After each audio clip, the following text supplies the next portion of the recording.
So here is another mapping from James Webb Telescope on a specific exoplanet that is called the WASP 18b, and this here shows an interesting features about what this particular exoplanet is like, how it compares to its particular solar system. Other cool information about this exoplanet is one, that the size of this planet is about 10 times more massive than Jupiter. Second is that when you're looking at its sun is really massive, which is, according to this article, it says that it is slightly larger than our own sun. And third point here to keep in mind about this particular exoplanet here is that it is 400 light years away from us, which is really close. And most importantly, a discovery about the content of its atmosphere, and these particular conditions of this atmosphere or of this particular exoplanet,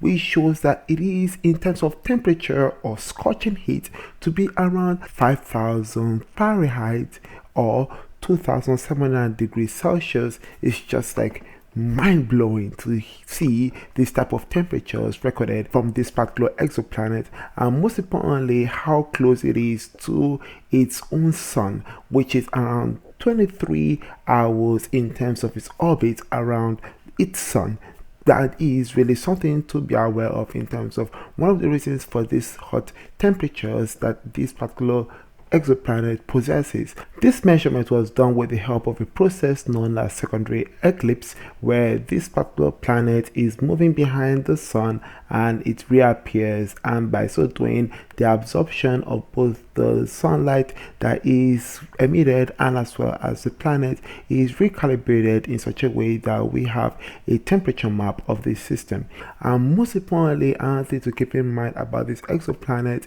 is how it is positioned in terms of its space, and it's always tilted at a particular location, which in this case that location is fixed and it receives sunlight directly at that particular location at all times. In addition to that, the difference between the bright side of this exoplanet and the dark side of the exoplanet shows an astounding 1,000 degrees change, and this is really massive in terms of that particular temperature map of this particular planet. Now, this incredible information about the drop in temperature between the bright side and the terminator side, according to this particular article, says that it has to do with the wind that is blowing and is not actually touching the dark side, and this wind, atmospheric winds, may actually have an impact due to the magnetic field that is really strong on this particular planet.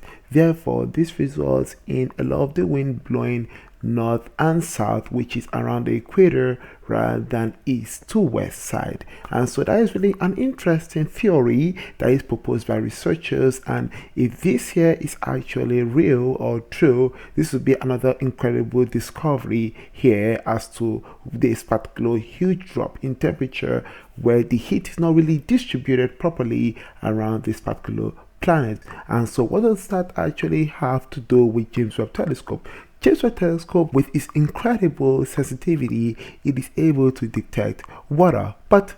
not where you actually find it on the surface, but rather is around its atmosphere. And there is no data in terms of how much water percentage in terms of the water vapor is on its atmosphere for the exoplanet, but it's really fascinating to see the illustration one of this particular exoplanet, which is laughable based on the comments that are coming in, but at the same time looking at the data that's actually shown in here in terms of the results, and the result shows relationship between the radiative brightness to the wavelength in microns, and the water features here shows the blue bands that are, in this case we have 4 of them, and wherever you see those bands, that shows water features that are present right there. Now, what type of water is actually present there? It all comes down to pretty much atmospheric water, which is mainly water vapor, and hopefully we can actually have an understanding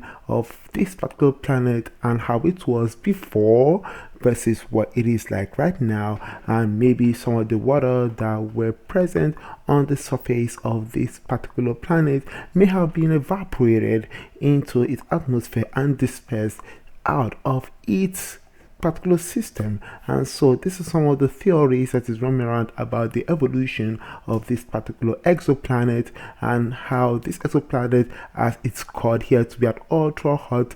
gas giant. Atmosphere in this case can be compared to other gas giants that we have in our own solar system. So in terms of the details about the data, it says that the team obtained the thermal emission spectrum of WASP-18b by measuring the amount of light it emits over the James Webb Telescope, and this capturing 65% of the total energy that is emitted by the exoplanet. And this is so hot in the day side of this tiltly locked planet, and this here is the same side that is always facing its sun or in the star as the moon to Earth, so that water vapor molecules would break apart because of that much sunlight. Now, the James Webb Telescope directly observed water vapor on the planet in even relative small amounts,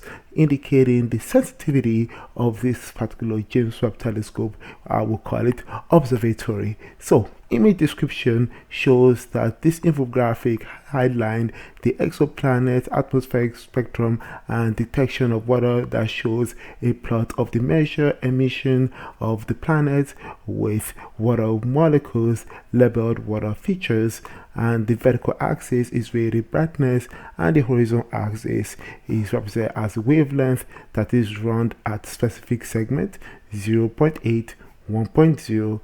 1.4, 2.0 and 3.0. Now the plotted data points are higher at the far left of this particular graph, at two smaller peaks and dips along the plot. Really interested to see how that here, in terms of the trend of this particular data, correlates with the wavelength and also the amount of water molecules that are in that particular regions of the wavelength. So let's hear your thoughts about all this in the comment section down below. By that way, we can talk to you soon about this incredible information and about maybe other exoplanets that may have some water-like properties, maybe on their surface or sometimes above, around its atmosphere. All the same, see you all on the next one. As always, let's do your thought about this. By that way, we can talk to you soon. Stay smart and believe in yourselves.